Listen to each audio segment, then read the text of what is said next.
Hi everyone, my name is Teresa and today is Tuesday, which means it's time to discuss our book of the week, which is The Last Letter by Rebecca Yarros.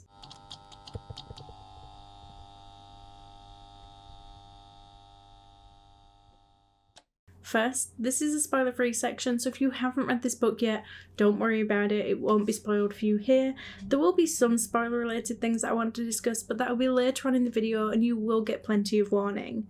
If you'd like to join in on any of the discussions, send me your thoughts, comments, or even a short video clip of you discussing the book, then I'll list the next upcoming 4 books in the description below. I rated this book 5 stars.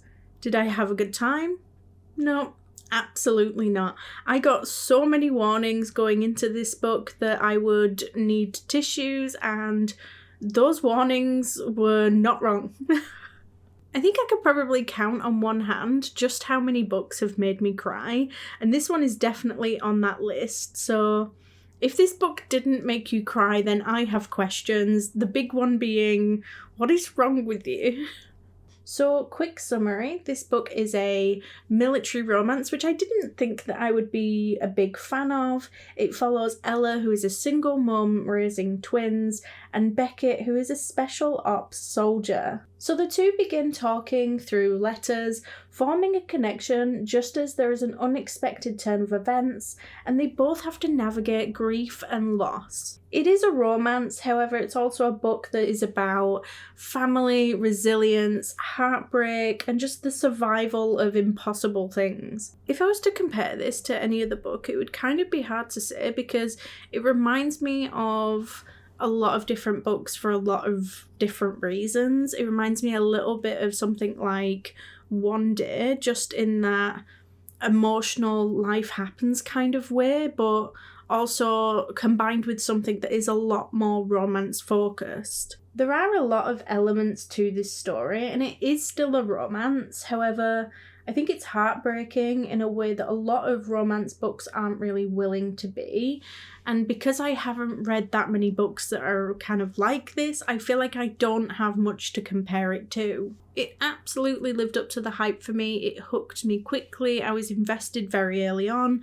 And right from the start, there was just this emotional weight hanging over the story that just made everything feel more intense. One thing that I do appreciate is that Rebecca Yarros does not shy away from pain, and I am aware that some people absolutely hated this book. I'm aware that some people have said that this book was on its way to a 5-star read until they got to that ending and it made them rate it a 1 star, which honestly I do understand, but I do appreciate a book that is willing to show you just how unexpectedly cruel life can be sometimes. Because sometimes sad things happen unexpectedly, sometimes more than one things go wrong, or sometimes life happens and it is unfair and it is brutal and it just comes out of nowhere. And I just think that this book doesn't pretend otherwise. I really liked the characters. They felt like real people who were dealing with real life,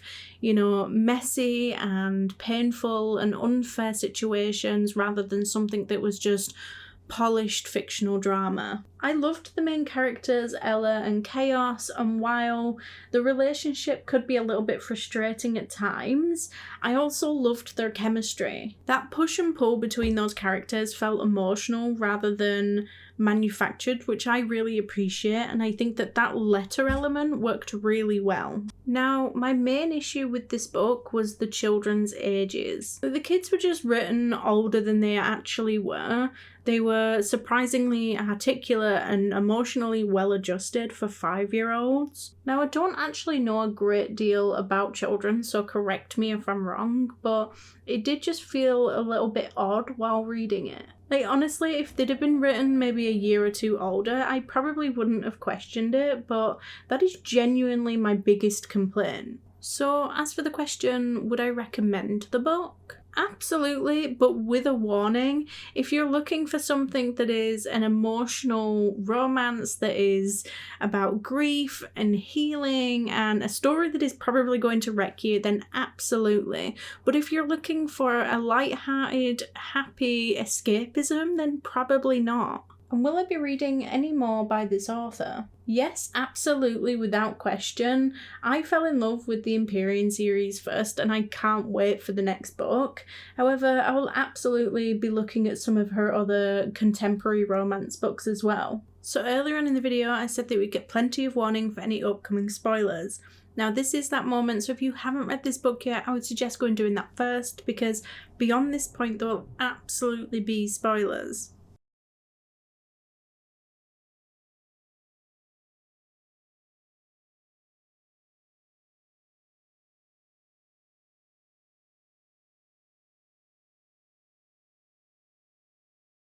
That ending was mean, I hated it, and yet still 5 stars. I do understand why some people react to it so badly, because it hurts, you know, it feels unfair, and it feels like after everything that these characters have been through, after everything that they've survived, have they not suffered enough? And that's why it kind of worked for me, because life is unfair, and sometimes some people survive through one tragedy only to be hit with another. And I think that the fact that it committed to that pain is what made it memorable.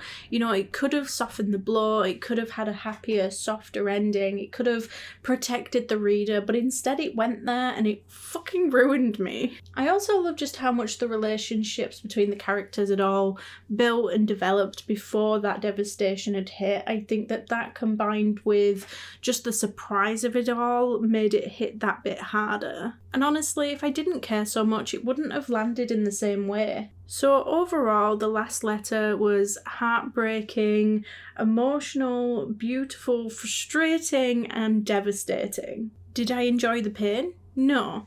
Did I love the book? Absolutely. Like, this is just one of those books that leaves damage behind, and sometimes that's what makes a book unforgettable. But if you've read it, let me know what you thought. Did the ending ruin it for you, or did it just make it stronger? Next week we'll be discussing Love Letters to a Serial Killer, so don't forget to get your thoughts and comments in by Sunday the 26th of April at the latest to be a part of the discussion.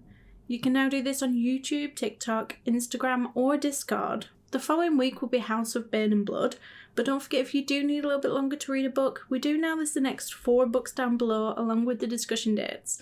That way you can choose the genre that best suits you and the best time frame to read it in. Thank you all for joining, and if you like this video, please don't forget to like and subscribe, it's always appreciated, and I will see you next week.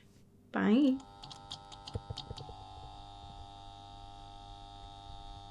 If you like romance, fantasy, or even thriller, basically anything fiction book related, then I suggest you head on over to the channel's intro video, where you can find out more information on how you can take part in this online book club. We announce books at least 4 weeks in advance, and we accept your bookish feedback in a wide manner of ways. Post your comment below a video, send in a voice note, or even send me a short video clip of you discussing the book. Alternatively, you can just send me a direct message.